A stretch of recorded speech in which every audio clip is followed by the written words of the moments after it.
Hey, it's Rob from Dowdle Family Farms, and today I'm going to show you how I cook pork chili. And I cook it the best way without beans.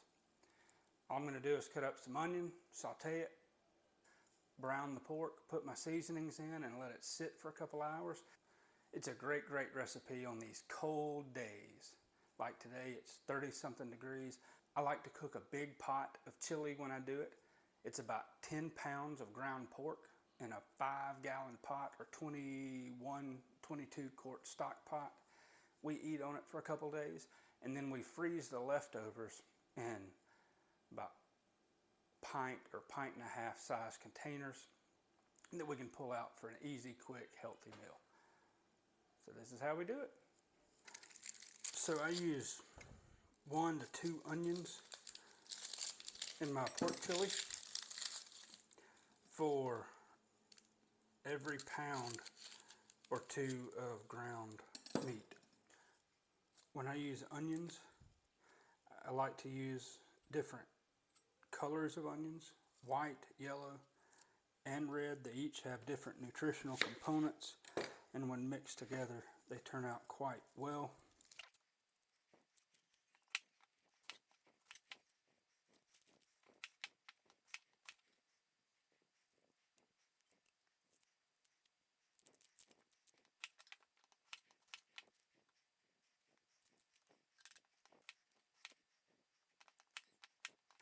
I use either the organic avocado oil that is extra virgin, unrefined, and cold pressed, or because we often have so much pork lard, I will often use pork lard or bacon grease as long as it's from a source that you know and that's pasture raised. So I'm going to put a little bit of this in the pot and then come back and chop up the onions. I don't mind larger pieces of onions, so I'm going to put this in the pan and come back and slice up some more. These pieces are going to be relatively large. That's fine. I usually cut an onion in half vertically, and then like this one, I do it like so. And I cut like that because the rings will separate and make decent sized pieces right there.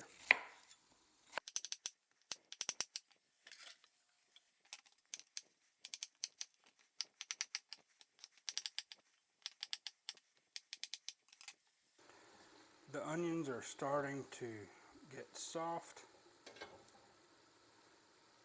They've still got a little bit more cooking to do before they are completely cooked and ready for the ground pork.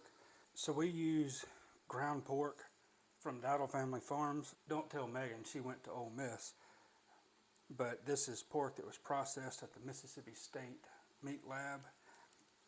So I use this Celtic Sea Salt. As that begins to cook, I'll keep stirring it. So after I finish stirring it, I'll just let it sit here and brown, and then I'll put my seasonings in, and it'll be done to go. I'm doing 5 recipes at once, so instead of 3 tablespoons, I need 16 tablespoons of chili powder. I like it a little bit on the heavier side. My kids do not, but 1 cup is right at 16 tablespoons or so. So I'll do 1.5 cups. I might just finish off. I'll just finish off this container. That's 1.25 cups. That's good enough. I need about 12, which is 3/4 cup. Again, I like it a little spicier, so if I'm closer to 1 cup, it's fine with me. It's a little less than 1 cup. So I've got my salt, my pepper, my garlic, my onions, paprika, and chili powder ready to go. Now I'll get some water that I will use to cover up the mixture once I mix it in. I forgot to mention the tomato paste earlier. Just a point of reference, I'm putting in 3 cans, but these are 12-ounce cans. Normally it comes in 6-ounce cans, and you put 1 6-ounce can per recipe. So these are 12-ounce cans, so I'm putting in 3. It's a little extra tomato paste than what the recipe calls for. It won't matter. I just didn't have any 6-ounce cans of tomato paste, and there's no point in only using half of a can and leaving the rest in the refrigerator. The tomato paste is very thick. It's going to take it a while to loosen up and really mix in. But when we put the water and the other seasonings in, and as we stir it, and as it heats up, it will mix up much easier. You can use tomato sauce. I've used it a lot, but I usually use 2 to 3 times as much tomato sauce as I do tomato paste, just because it's not as thick. Of course, you can use crushed tomatoes and any others as well. So I had to add a lot more water, which is fine.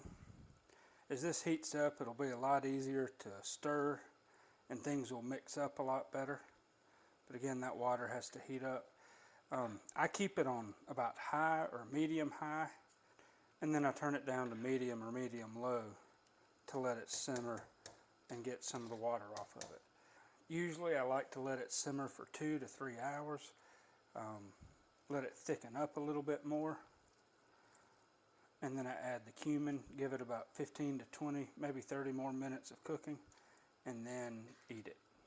So about 20 minutes ago, put the ground cumin in here. It's got a little more tomato in here than I usually have, but it'll be fine. Simmering now for about 20 minutes since I put the cumin in. It's ready to eat. I'll leave it just like this until we're ready to eat supper tonight. If you like it, tell me what you liked about it. Don't forget to subscribe to our channel. Like the video and share it to anyone you think may be interested. Also, we'll have some links in the video description if you're interested in some of the seasonings that we use. It'd help us out if you purchase through those links. Thank you so much.